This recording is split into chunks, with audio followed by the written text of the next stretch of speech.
پاکستان میں اس وقت تقریباً 4 کروڑ سے زائد افراد ڈائبٹیز کا شکار ہیں۔ پوری دنیا میں شوگر پیشنٹس میں ہماری تعداد سب سے زیادہ ہے۔ شوگر پاکستان میں مہنگائی سے بھی تیز رفتار سے بڑھ رہی ہے۔ بسم اللہ الرحمن الرحیم۔ السلام علیکم، میں ہوں زاہد نذیر اور آپ دیکھ رہے ہیں نئی سوچ۔ ناظرین، پاکستان میں اس وقت تقریباً 4 کروڑ سے زائد افراد ڈائبٹیز کا شکار ہیں، یعنی ہر 6 میں سے ایک فرد شوگر کا مریض ہے۔ چائنا اور انڈیا کے بعد پوری دنیا میں شوگر پیشنٹس میں ہماری تعداد سب سے زیادہ ہے، جبکہ چائنا اور انڈیا ہم سے 6-7 گنا بڑے ممالک ہیں۔ اگر پرسنٹیج کے لحاظ سے دیکھا جائے تو ہماری 30% سے زیادہ پاپولیشن شوگر کی مریض ہے، جو کہ پوری دنیا میں سب سے زیادہ ہے۔ 25 سال پہلے یہ تعداد محض 10 لاکھ سے بھی کم تھی۔ پھر آخر ایسا کیا ہوا کہ یہ تعداد اس حد تک بڑھ گئی؟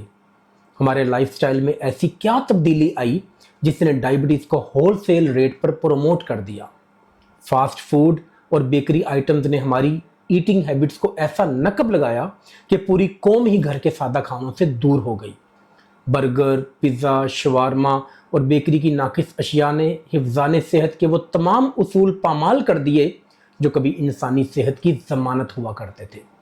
اس سے بڑھ کر المیہ یہ ہے کہ ایک بار اس مرض میں مبتلا ہونے والوں کو یہ بھی نہیں پتا کہ ڈائبٹیز کے ساتھ زندگی گزارنی کیسے ہے۔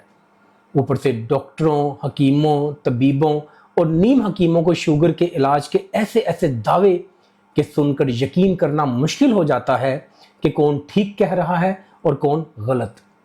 کوئی آپ کے لبلبے یعنی پینکریاس کے علاج کا دعویٰ کر رہا ہے تو کوئی جڑی بوٹیوں کے ذریعے شوگر کنٹرول کرنے کی گارنٹی دیتا ہے۔ کوئی چائنیز ایکوپنکچر کے ذریعے جسم کی ایسی نسوں کو دبانے کا کلیہ بتاتا ہے جس کا ہمیں پہلے کبھی پتہ بھی نہیں تھا۔ جبکہ ان تمام طریقوں کے باوجود شوگر پاکستان میں مہنگائی سے بھی تیز رفتار سے بڑھ رہی ہے۔ ایک عام پرسیپشن یہ بھی ہے کہ شوگر میٹھا کھانے سے نہیں بلکہ ٹینشن لینے سے ہوتی ہے۔ پھر تو آج کے دور میں کسی امیر کو شوگر ہونی ہی نہیں چاہیے اور کوئی بھی غریب اس سے بچنا ہی نہیں چاہیے۔ بظاہر ڈائبٹیز کی بہت ساری وجوہات ہیں، جن میں سب سے نمایاں انہیلدی لائف سٹائل ہے۔ وقت بے وقت بازار سے کھانے پینے کی زیادتی اور حد سے زیادہ کولڈ ڈرنکس کا استعمال ڈائبٹیز کی سب سے بڑی وجہ ہے۔ ہمارے ہر کھانے کے ساتھ کولڈ ڈرنک ایسے شامل ہے جیسے ڈاکٹر نے نسخے میں لکھ کر دی ہو کہ اس کے بغیر کھانا ہضم ہی نہیں ہوگا۔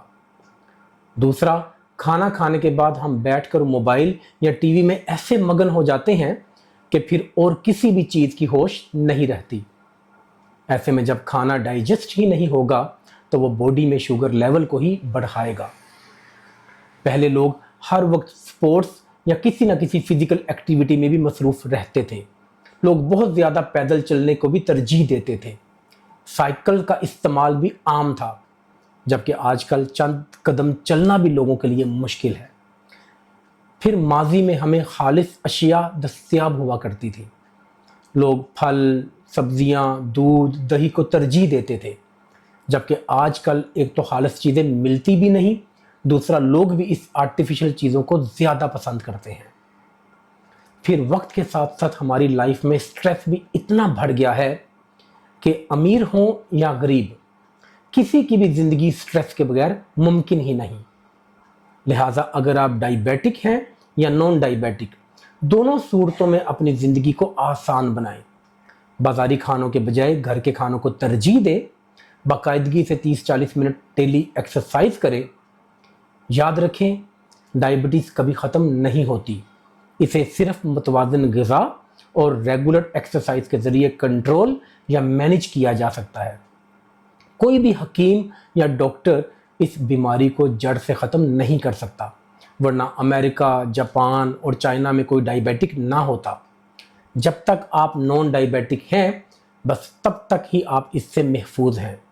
انگلش کی ایک فریز ہے کہ prevention is better than cure, یعنی پرہیز علاج سے بہتر ہے۔ آپ کی زندگی کا پرہیز ہی اس بیماری کو کنٹرول کر سکتا ہے، اس کے علاوہ اس کا کوئی علاج نہیں۔